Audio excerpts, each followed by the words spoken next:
mereview bangunan bersejarah di Rantau Prapat, yaitu Masjid Agung. Mari ikuti kami.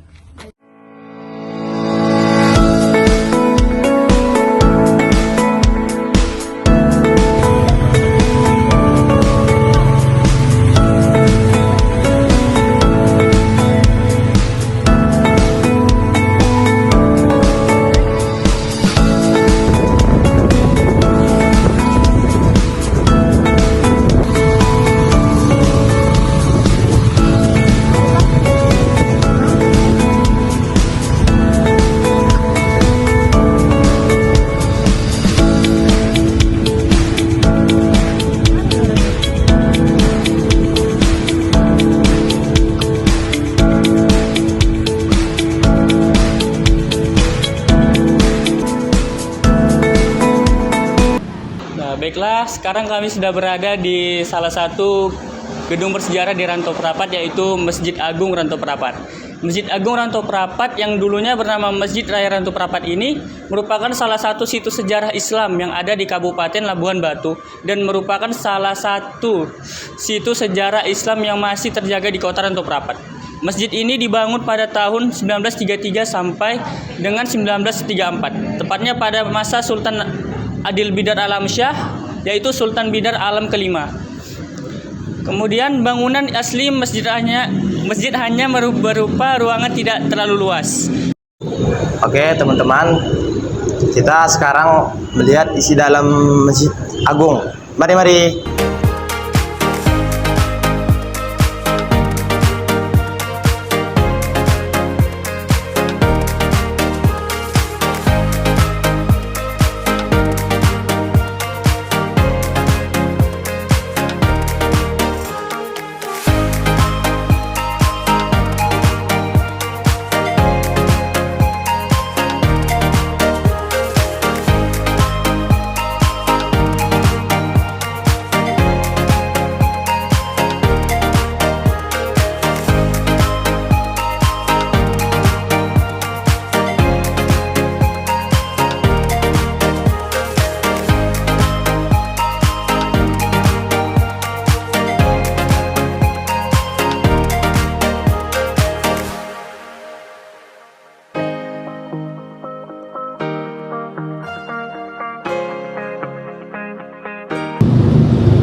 Fasilitas lainnya yang membantu untuk kenyamanan beribadah para jamaah ini dengan menyediakan pendingin ruangan seperti AC dan kipas angin, dan beserta juga steker yang dapat membantu saat sholat berjamaah dan melakukan khutbah.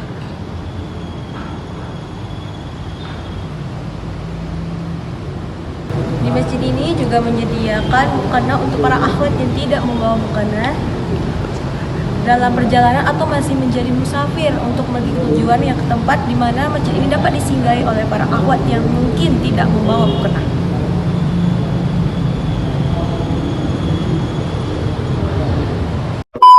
Selain dari mukena, mereka juga menyediakan bangku-bangku untuk para jamaah sholat yang mengalami uzur atau mungkin sedang ada halangan atau mungkin tidak bisa melakukan ibadah secara sempurna.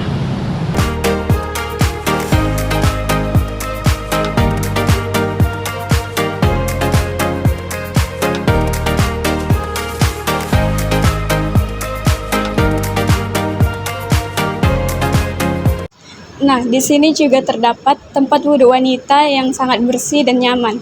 Bisa kita lihat.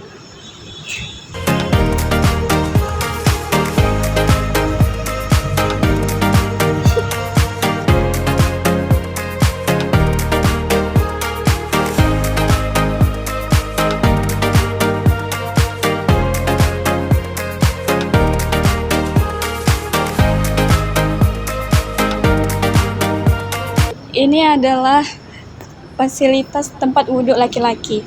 Bisa kita lihat seperti ini penampakannya.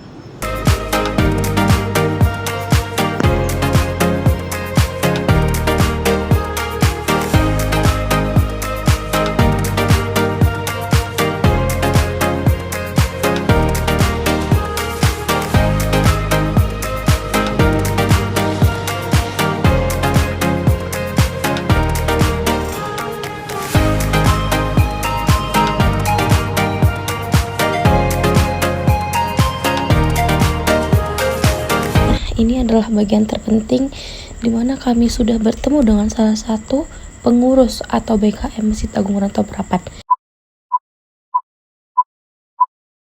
Assalamualaikum warahmatullahi wabarakatuh, Pak. Jadi kami di sini dari mahasiswa Universitas Labuan Batu, Fakultas Sains Teknologi, mau bertanya soal salah satu bangunan bersejarah di Rantau Prapat ini. Jadi kami mau nanya tentang pendapat Bapak sebagai pengurus dan paling ketua di sini lah. Deal? Gimana ya, Pak? Saya perwakilan dari teman saya kan. Jadi bagaimana cara Bapak melestarikan bangunan yang ada di dalam masjid agar bangunannya tidak meninggalkan kesan lamanya? Ya, jadi kami setiap melakukan pembangunan karena memang masjid ini harus diperluas karena jemaahnya bertambah banyak. Kami melakukan perluasan pembangunan ke depan, ke belakang dan ke samping. Ini tidak mengganggu bangunan utama. Karena kita tahu walaupun mungkin belum ada penetapan DPR bahwa itu bangunan bersejarah, tapi kita tahu itu adalah bangunan bersejarah yang didirikan pada tahun 33 ya sampai 34 sebelum merdeka. Itu berdiri di bawah Kesultanan Adil Bidar Alam Shah keempat. Kita tahu wilayah Labuan Batu adalah wilayah dari Kesultanan Bilah. Kalau Labuan Batu Utara itu Kesultanan Kualu, sedangkan Labuan Selatan adalah Kota Pinang.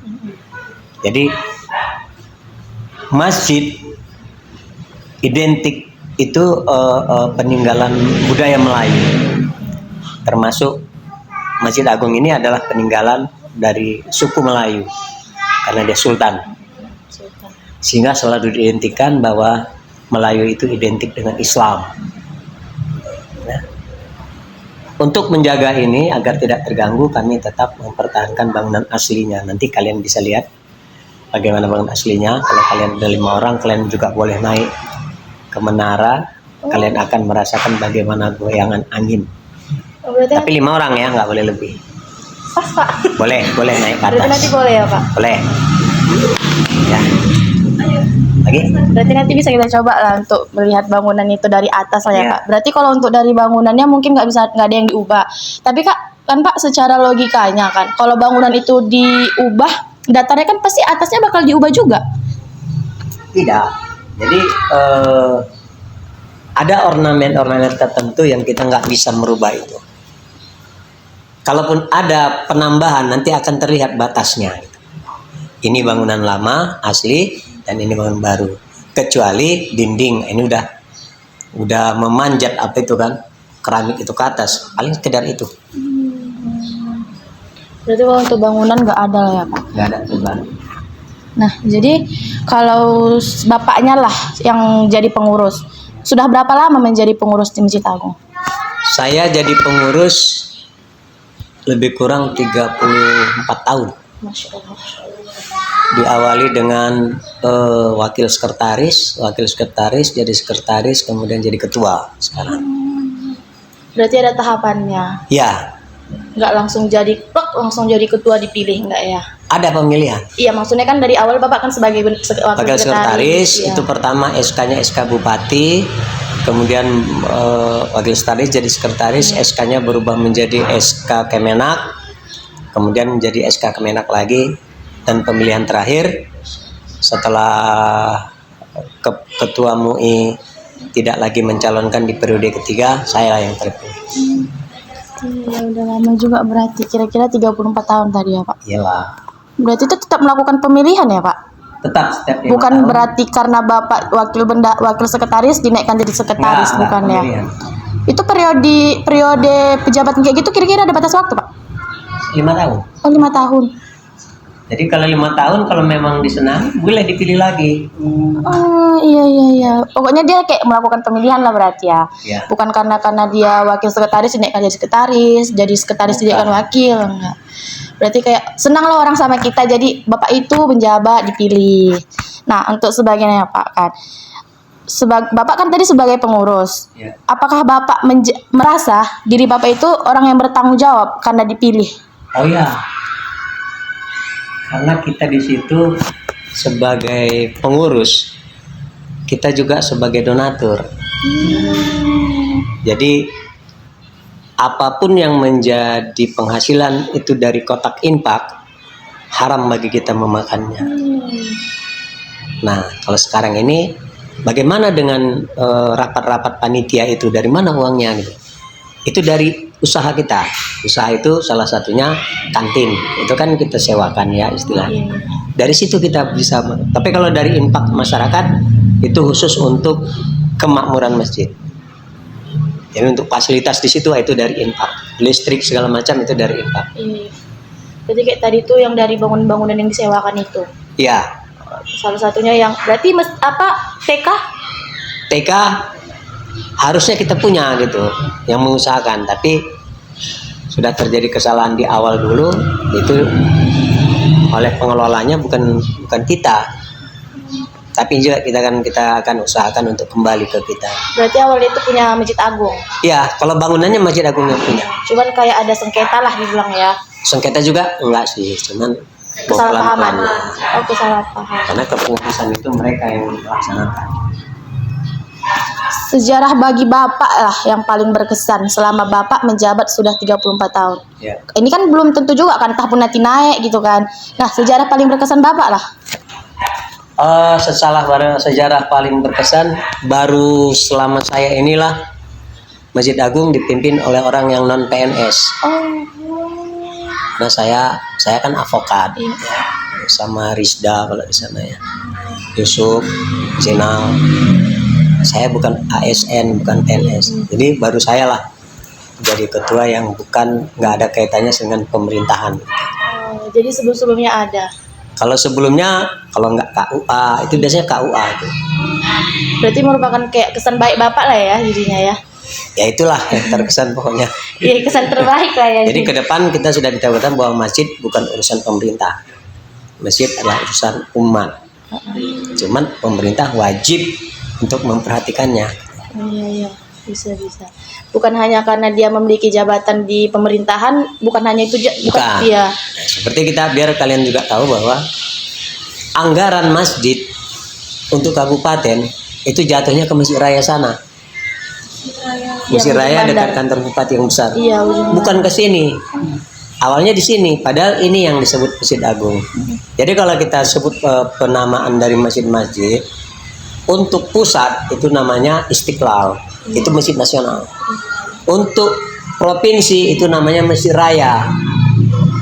Untuk kabupaten namanya Masjid Agung. Tingkat kabupaten, tapi Masjid Raya ada di sana. Nah itu Pak, kembali ke pertanyaan Bapak. Awalnya kan Masjid Raya itu kan di Kenarang ini kan? Ini dulu Masjid Raya, tapi karena ada aturan yang mengharuskan penamaan tiap-tiap tingkat masjid itu, akhirnya kita rubah menjadi Masjid Agung. Bukan karena disuruh atau gimana? Enggak, tapi peraturan dari peraturan Kemenak menyatakan bahwa masjid di tingkat kabupaten itu satu, namanya Masjid Agung. Baru nanti ada masjid jami di kecamatan, masjid besar di desa. Itu nama-nama masjid. Setiap masjid Tiap tingkatan ada. Kalau Bapak lah sebagai pemimpin lah dibilang ya di Masjid Agung. Bagaimana rasa Bapak pentingnya bangunan Masjid Agung ini untuk kaum atau warga yang penduduk rantau perapatnya ini, kaum muslimnya? Ya. Jadi kan gini, masjid ini kan masjid tertua yang ada di Rantau Prapat ya. Karena di daerah lain juga ada masjid-masjid tuanya kan gitu. Masjid tua di Rantau Prapat yang dibangun di zaman Sultan Billah. Dan tentunya kalau kita lihat dari arsitek bangunannya itu jelas ke Utsmani. Utsmani itu Turki. Jadi umumnya kalian nanti berangkat ke Langkat pun, Masjid Langkat itu mirip-mirip aja gitu. Itu Turki. Ya, jadi arsitekturnya itu Turki. Nah, sejak awal masjid ini awalnya kan dibentuk oleh, kalau sini Wak Lobe Syukur namanya, berupaya diambil pemerintah. Pada saat itu Wak Lobe Syukur ini sangat dicintai oleh jemaah. Tidak ada yang mau sholat di sini. Ketika itu diambil alih pemerintah, kemudian dikembalikan lagi. Baru kemudian Pak Abdul Manan Bupati, dialah sebagai nazir. tapi tidak seperti nazir yang ada sekarang. Nazir menurut aturan sekarang itu nazir adalah pemilik, penguasa dari bangunan segala aset yang ada di atas tanah. Itulah nazir. Sedangkan kami BKM. BKM ini adalah badan yang melaksanakan ya roda kegiatan yang ada di Masjid Agung. Kami bukan apanya, tapi saya sekretaris juga di Nazir. Tadi BKM itu adalah orang yang memelihara kebun, sedangkan pemilik kebunnya Nazir, kira-kira gitu. Ada saya ingin bertanya, Pak. Ya, Untuk pemerintahan daerah ini ada nggak Pak kontribusinya terhadap masjid ini, Pak? ada. Kalau kita minta ada. Terakhir pengurus yang lalu bisa menambah bangunan ke belakang, ya. Itu dari pemerintah. Kemudian saya, alhamdulillah sudah dibangun di aspal, halamannya di aspal, gitu ya. Kemudian alhamdulillah dari Edi Ramayadi kemarin sebelum pensiun menyerahkan 500 juta untuk tahun anggaran 2024. Tapi kemarin disusul ke Medan cuma 300 yang ada katanya ya. Jadi pada nggak ada kita ambil aja kan gitu. Ada perhatian pemerintah. Tapi umumnya setelah kita minta, insya Allah kita juga barusan minta kalau bisa di antara jalan dengan apa ini ditutup untuk parkir parit yang di depan ini, supaya parkir di dalam nanti kita bisa bikin kios-kios juga yang untuk kita sewakan kepada pedagang. Berarti ada kemungkinan itu mau dibangun lagi ya Pak, mau diluas lagi ya. Jadi sekarang orientasi masjid ini berorientasi bisnis juga, tidak hanya sekedar ibadah. Ibadah itu ada orangnya, kita fasilitasi Supaya orang nyaman gitu ya, Pak. Tapi kalau kita cuma memfasilitasi, sumbernya dari mana? Kita kan harus cari, maka ada orientasi bisnisnya. Dari bisnis inilah mungkin kita nanti akan bisa berkesinambungan, istiqomah melaksanakan sarapan pagi bersama tiap Jumat. Jadi ada programnya. Ya, itu cita-cita kita udah ke sana. Kemudian membantu masyarakat sekitar yang kurang mampu. Jadi kayak yang ke Bapak bilang tadi kan, pembangunan kayak kios-kios, itu izinnya berarti dari orang Bapak ke orang Bapak? Ya. Nggak ada pihak orang lain yang dipanggil kayak gitu? Nggak perlu, kecuali dari nazirnya lah kita beritahukan kami akan membangun ini, karena akhirnya nanti itu kan nazir yang punya. Kita membangun gitu. Tujuannya apa? Dari situ kita bisa mengisi kas. Jadi kas ini di luar dari infak. Nah, ini yang bisa kita gunakan untuk operasional lainnya. Dari gua ada berapa? Belakang. Udah.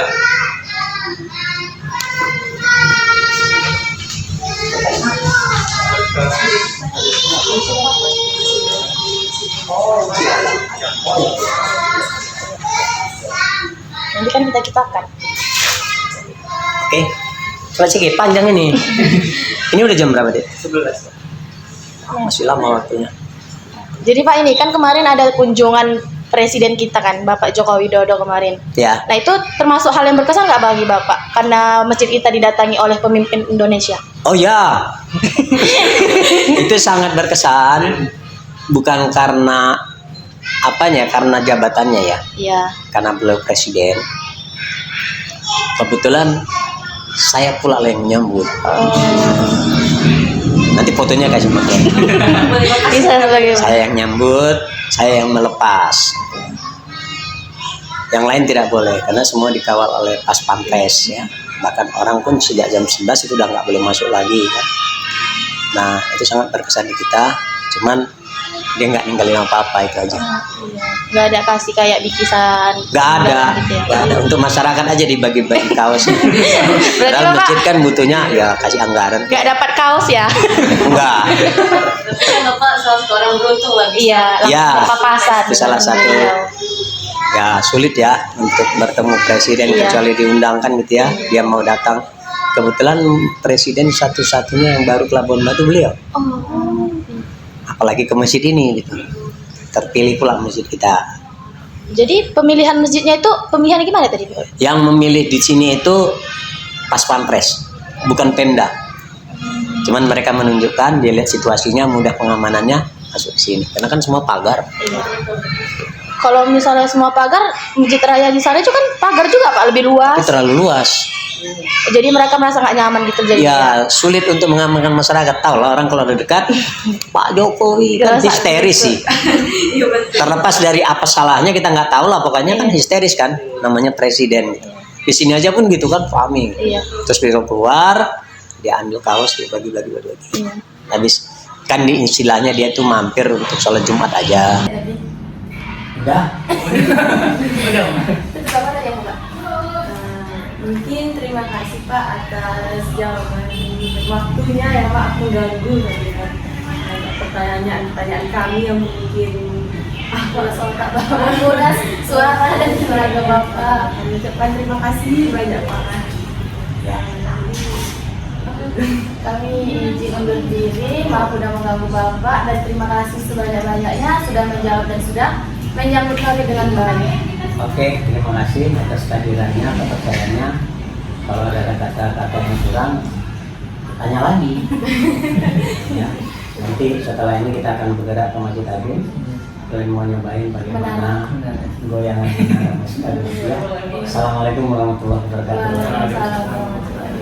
Kalian nunggu di masjid ya? Ini kalau Bapak udah dulu. Pak. Nanti kalau sama